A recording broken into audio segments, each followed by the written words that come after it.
Hey, Facebook Nation, Marc David here, founder of the Institute for the Psychology of Eating.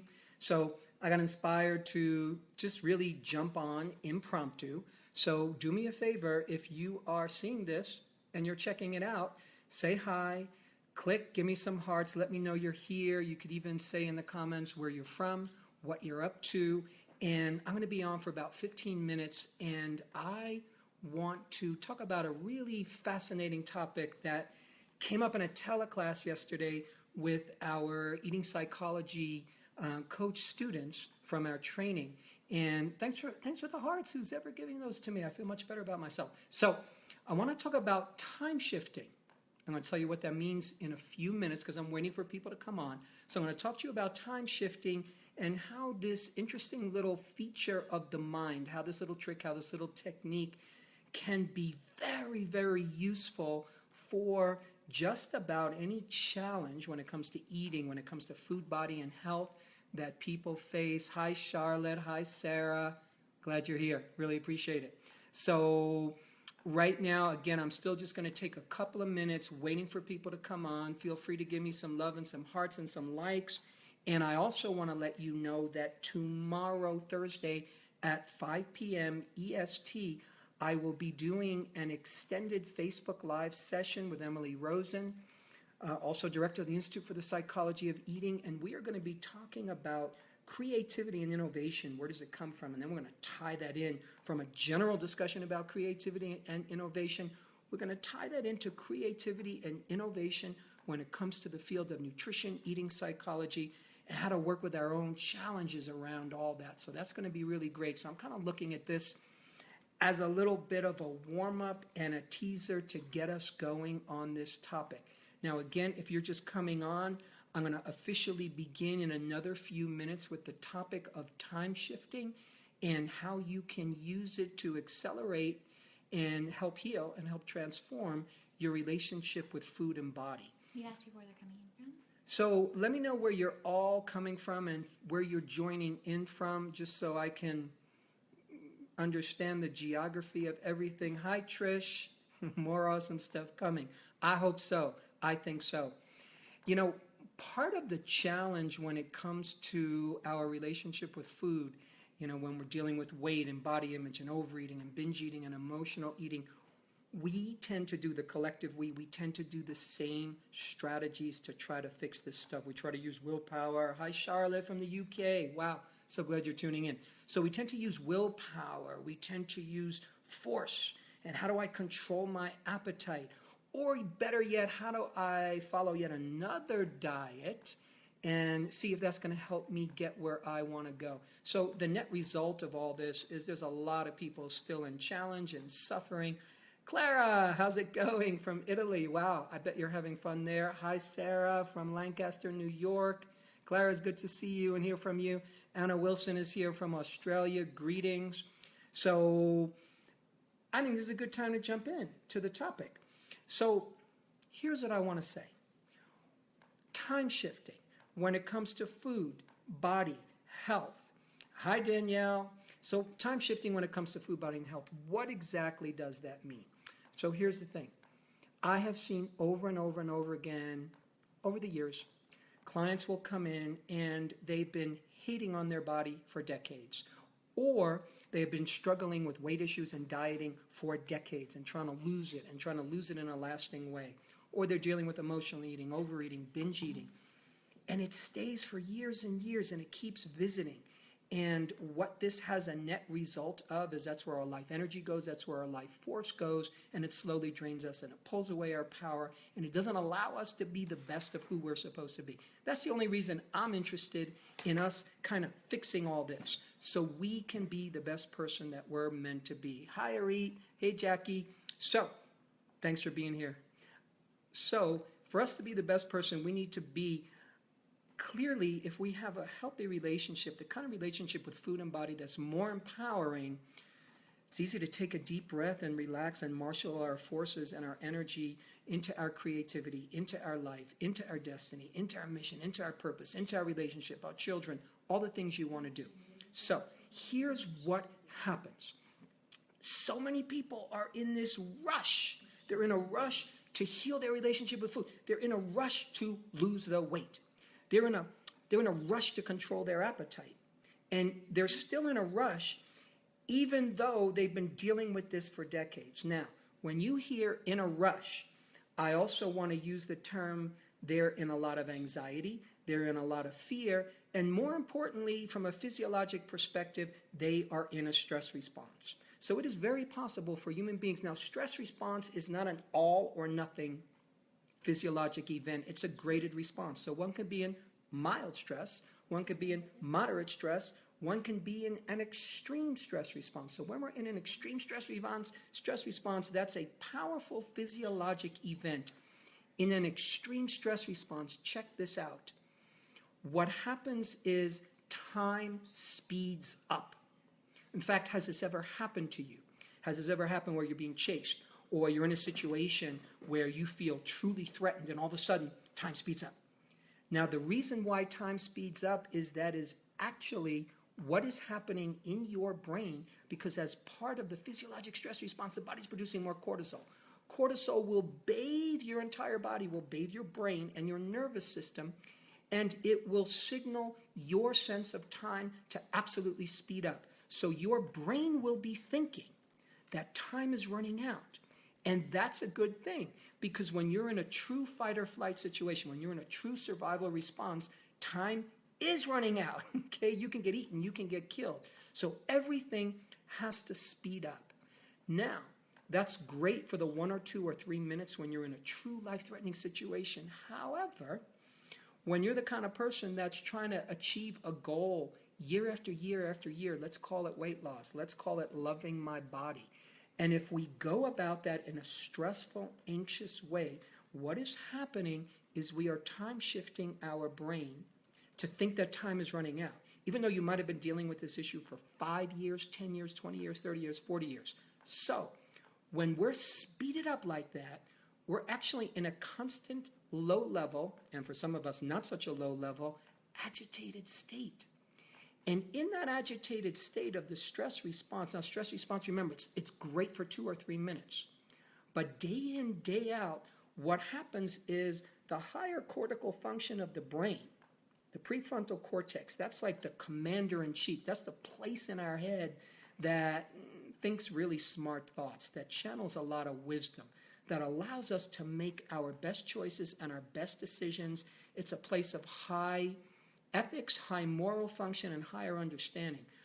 When you're in a stress response, when you're time shifted and time is speeding up and cortisol is bathing the brain and we're in a stress response, that higher cortical function dims itself. It shuts down. Why? Because you don't want to be writing the great novel. You don't want to be expanding your capacity to think and create and do art and music. You want to survive in that moment. So what happens is we begin to make poor choices. So from that place of, oh my God, I'm in a stress response around my weight, we don't even realize that it's easy to go into desperate measures, diet after diet after diet. Now, our primitive brain thinks, well, I'm doing something different. I'm doing a different diet.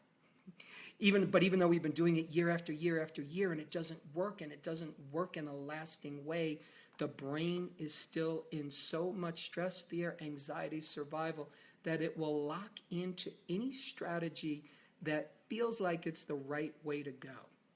So what I'm saying is, let's think more creatively here. And when we think creatively, by the way, all the dictionary definitions of creativity, it's basically something about bringing something new into existence. I want to alter that just a little bit and say creativity is not just bringing something new into existence, it's bringing something new and novel into existence. Novel.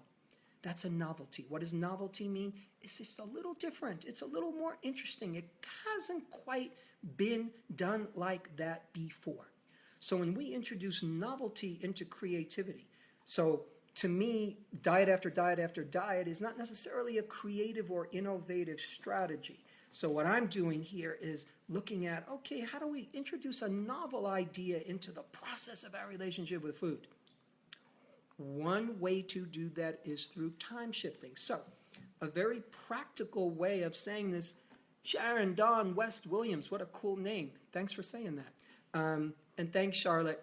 So what I'm saying is when we relax into the very challenge that we've been stressing about, we time shift.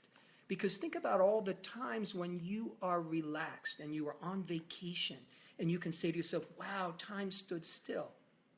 So time really does change in our perceptual field, but when time changes, our physiology changes. So the more you relax your body, i.e. parasympathetic nervous system dominance, that's where you put your body into the ideal state day in, day out. Day in, day out ideal state of digestion, assimilation, day in, day out calorie burning, and natural appetite regulation, and natural weight regulation. Because when we're in constant stress, the excess cortisol, insulin can, for a majority of people, signal the body to store weight, store fat, and not build muscle. You follow me? So when you are relaxing into the very challenge that perhaps for years you've been battling with, you've been stressing with, you actually, not only you change your inner experience, you change your body chemistry and you position your body to actually receive the results that you want. And then by putting your body into that relaxation response, by saying, okay, I want to deal with this food issue, I want to deal with this eating challenge, I want to deal with this weight issue, but now I'm going to pretend that I have forever. And this is just a technique. I'm not saying it's going to take you forever, but if you take away the time constraint and the urgency, then what happens is not only does your body relax and you go into the optimum state of, again, digestion, assimilation, calorie burning, natural appetite regulation, natural weight regulation, not only do you go there, but then the executive function of the brain, your prefrontal cortex, is more active. And you will be attracted to better strategies and better decisions. So you've changed your mind, you've changed your mental capacity, you've changed your physiology, and I'm going to say that probably for the first time ever, you are now positioned to get where you want to go. So this is all a fancy way of saying, don't worry, be a little happier. Relax into the very thing you've been stressing about. Notice what happens when you do that. Now, this is something in our eating psychology coach certification training that we work with our students on so they can get out there and work with clients and help them create that shift. Because when you can help somebody create that time shift, something really magical happens. And I'm betting you've experienced this before, maybe for yourself. It doesn't even have to be with an eating or body issue, where you were dealing with a stressful situation and somebody coached you, said something that helped you relax into it and helped you see it in a different way and helped you take off the urgency of having to do something. And all of a sudden, you see things differently. All of a sudden, there's a possibility. All of a sudden, your body relaxes. And when your body relaxes, your chemistry changes. So this is something, my friends, that is a very powerful strategy that we have available. And I'm not just talking about using this for food, body, and health. I'm talking about this. Use it in any stressful life situation that you are convinced that this has to happen yesterday, and see what happens when you get into the present, when you get into the now. You breathe deeply. Long, slow, deep breathing is one of the best ways to relax the body, but you also have to have that mind shift. And for a lot of people, the kind of time shifting that I'm talking about, the kind of mental gymnastic where you say to yourself, okay, I know I have this challenge. I know I want to shift this in a lasting way, but I'm going to do something different now. Instead of hating myself into this, I'm going to love myself into this. Instead of stressing into it, anxietying myself into it, I'm going to relax into it. That's a self-driven maturity. It's kind of what it is. It is, we are literally willing ourselves. This is where willpower comes in, where you will yourself to mature, where you will yourself to get more conscious, where you will yourself, you intend yourself to grow more. To me, that is one of the more powerful strategies. And it's not usually where we go because we want someone to fix us. We want the diet to fix us. We want the pill to fix us. We want the coach, the doctor, the whoever it is that we're seeing. We just want them to give us the magic whatever. And then it's all going to be better. And, maybe sometimes that happens, but I think you probably know by now, life asks a lot of us. Life is asking us to grow. Life is asking us to work some of our edges. Jamie Gandy says, you can't reach anyone with anger or rage, including yourself. I love that. The whole point, by the way, framing this in terms of our eating challenges, our food and body challenges, the whole point of healing them is so we could love ourselves more, so we could have a better experience of life. That's why we do that. That's why we're efforting in that way. So I can now have a better experience of my life because I have a better experience of food and body. So how can a road that's filled with self-hate, rage, self-rejection, self-attack, how could that road possibly lead to a destination of self-love? It is impossible. It logically is just buffoonery. It's craziness. But we think that that's going to get us where we want to go because, you specifically, personally, you didn't invent self-attack. You didn't invent negative self-talk. We're kind of born into this weird thing that the world does, and we somehow adopt it. I'm still blown away by the statistics where you read about how girls age 4 to 6 are already saying they're on a diet. About 30 to 40% of them will already say, I'm on a diet. That same group of girls will also tell you the specific body part that they want to change. Where do they get that? How does that get into the brain? So much of it we absorb from, yes, parents, people around us, but there's a way that it just seeps into us because those messages are circulating everywhere. So what I'm saying is our task is not easy here because we get so inundated with all the negative messages. So the task isn't easy. However, the strategies are more straightforward than we think. And I would love for you to consider, look at the places in your own life where you're efforting in a way that is causing undue stress, where you are trying to heal something in your body or change your body or morph your body or shape-shift your body, which is great to do. If you want to do that, wonderful. But where are you coming from when you do that? Again, if you can get into present time, i.e. parasympathetic nervous system dominance, i.e. the relaxation response, i.e. I have enough time. As soon as your brain perceives that, oh, there's enough time, I'm not being chased by a lion, I'm not in a survival moment, you have access to your higher critical thinking. Hi, Jenny. Jenny says, I work with kids for years now and see kids as young as 4 worried about their weight. It breaks my heart. That's why we're doing what we do. That's why we're in this conversation, because not just for us adults. Part of it is, I think, Jenny, for all of us, part of it is we, the adults, first have to handle these issues in ourselves. So if we want to change what the young ones are doing, if we want to help change their thinking, if we want to help them have a better start with all this nonsense that we have to deal with, we have to address it in ourselves for sure. And at the same time, we really have to watch what we're feeding our kids. And when I say feeding, I'm not just talking about the food. I'm talking about what information are we feeding them? What kind of media are we feeding them? We live in a time when we have to get so specific, and it's okay. We got to get specific about what works for you, what works for your body, what works for your heart, what works for your soul. It's okay to detail that stuff out. It doesn't mean we're always going to get what we want, but it's good to be clear. Hey, these are the foods that work for me, and these are the foods that don't. These are the people that work for me, and the ones that don't. These are the geographic places that work for me. Whatever it is, we got to get specific, and a lot of that also has to do with our thoughts and our thinking.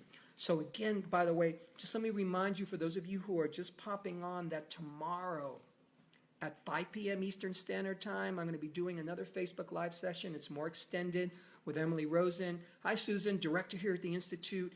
And we're going to be talking about creativity and innovation. Where does it really come from? So we're going to be talking about creativity in general and innovation. I think it's a fascinating topic. Most people don't realize actually how creative they are, because we all have some interesting concepts about creativity. And we are going to tie in the topic of creativity and innovation even more into how to work with our food and body and eating challenges, self and others, as professionals. So I would love for you to tune in. And also, if you know anybody who would be interested in that conversation, please share this with them. And also, by the way, for those of you who are interested in our eating psychology and mind body nutrition certification training, the application deadline is very soon. It's within a week or so. So I encourage you to apply. Emily and I look at all the applications personally. So you apply, we'll check it out within a couple of days, and we'll get back to you. And feel free to email us with any questions, info, I-N-F-O, @psychologyofeating.com. Hi, Gina. Glad you're here. Good to see you. Do you want to take some questions? Maybe like about 10 more minutes, like maybe like 5, 6 more minutes? I hear a voice. Yeah. And that voice is telling me. Let's take a couple questions. If you guys have some questions from Mark, we've got about, speaking of time, we have about 5 more minutes before we have to log off. So if you have some things you'd like to hurl his way, great. Yeah, I look forward to seeing you all tomorrow. Creativity, innovation, one of my favorite topics. Hey, Sydney. And Hi, if anybody Sydney. has a question about what we've been speaking about, just hit us with it in the comments. Hey, Gina again, and Hi, Sherry. Gina. Thanks for saying hi, Sherry. I would say your last name, but that's a doozy. I love it. While we're just waiting, if somebody has a question, I want to say one more thing about this time-shifting piece. Courtney says, Marc, beautiful thoughts. I love the concepts of the maturity of self-love to do what is best for oneself. I want to say we can just repeat time tomorrow, 5 p.m. EST.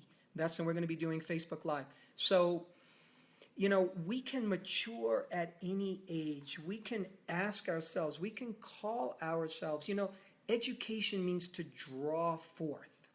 So we can educate ourselves, we can draw ourselves forth, we can move towards something higher if we choose. And that's why I'm saying for so many of us with our eating challenges, if you're a professional, look at this with your clients. If you're dealing with this for yourself, I want you to notice the clock in your head and how fast it works and how much you might be pushing and how much you might be coming from the place that time is running out. And see if you can practice. See if you can practice slowing down your internal world.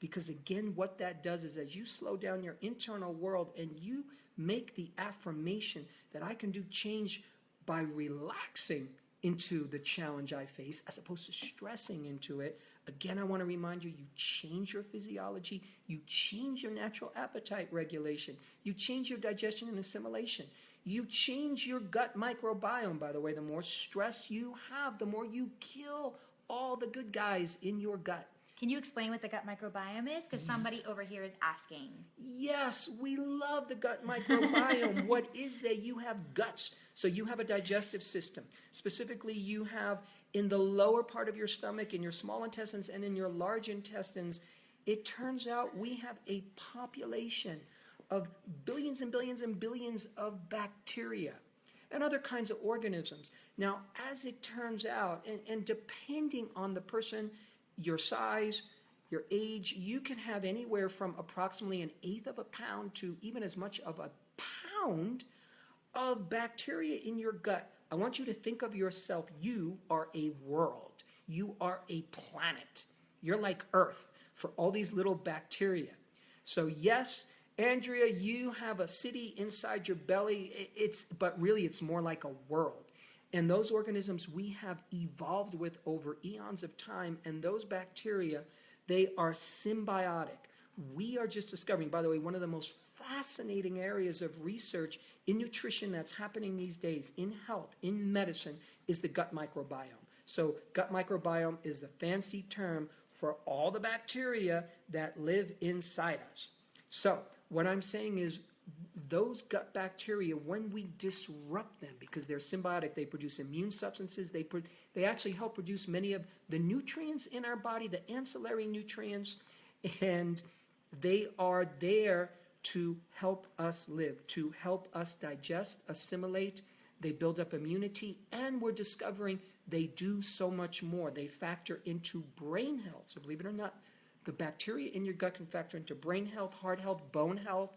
In fact, just about any version of health you can imagine. So much of the research right now, scientists are trying to identify specific bacteria that might be contributing just to bone density, specific bacteria that are contributing to anti-inflammation, specific bacteria that are promoting brain health. So it's mind-blowing.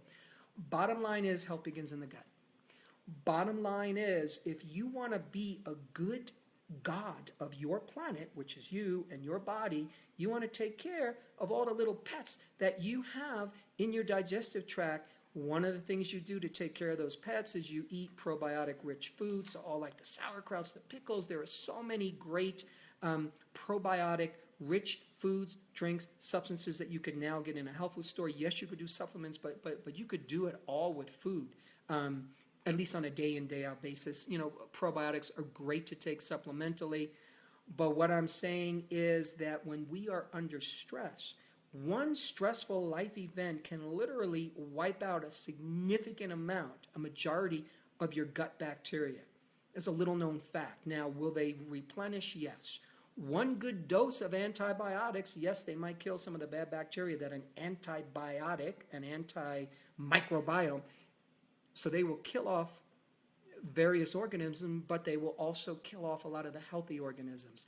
And that's why we're starting to see that humans are becoming more and more resistant to antibiotics, because the bad bacteria are going, I've seen this nonsense before. I'm going to build up immunity. I'm not going to let this stuff kill me. So really what I'm saying is there's all kinds of ways, such as diet, to feed your gut microbiome in a healthy way. But a healthy mind equals a healthy gut. The more stress you have, the more you are killing off your healthy gut bacteria. So I don't want you to stress out about that. I just want you to look at what is it in my life that I can do to begin to take a deep breath.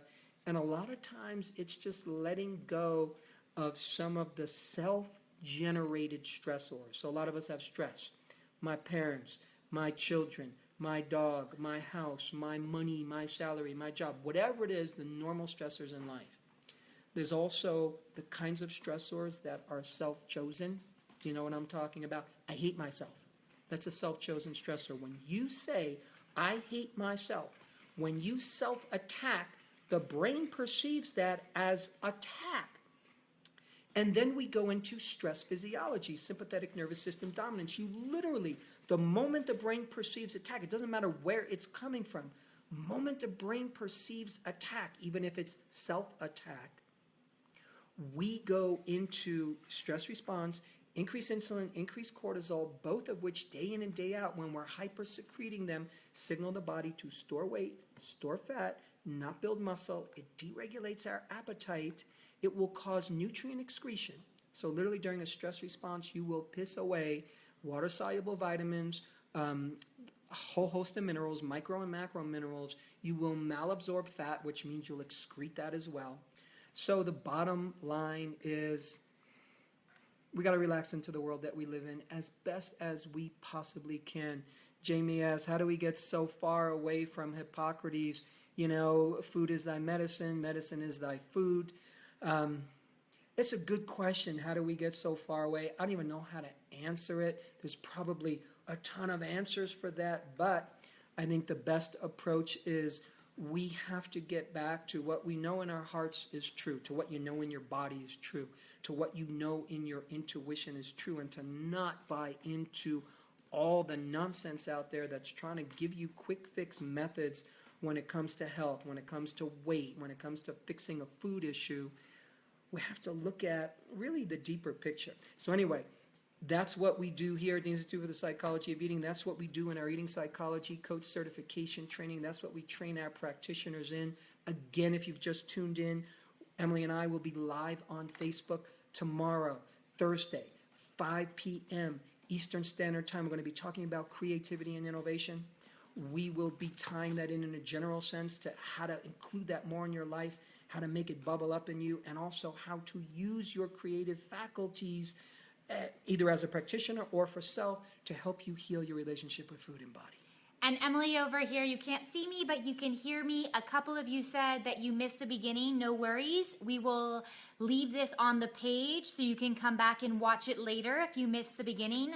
Also, Marc was talking quite a bit about the gut microbiome today.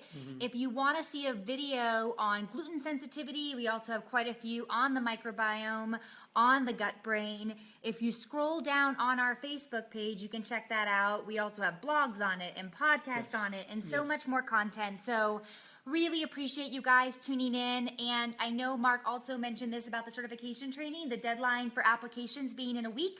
So if you're wanting to jump in, email us at info@psychologyofeating.com. I don't know if you want to say anything about the certification program, but we'll do that and then close out. Certification program, it is our premier professional offering. It is near and dear to my heart. We do some wonderful work. We are very committed to helping evolve and move the needle when it comes to how the world works with weight, body image, overeating, binge eating, emotional eating, digestion, mood, immunity, fatigue, and just the overall feeling that so many people have that they're living in a food prison.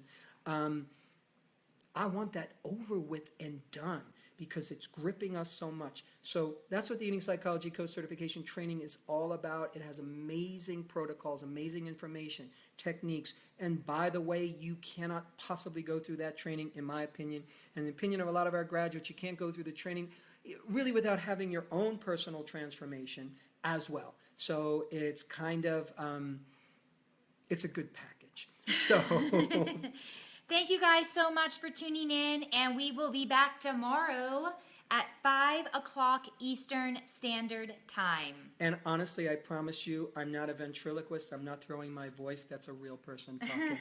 Thank you so much. I'm glad you tuned in. Thanks, everybody, and I hope to see you again here.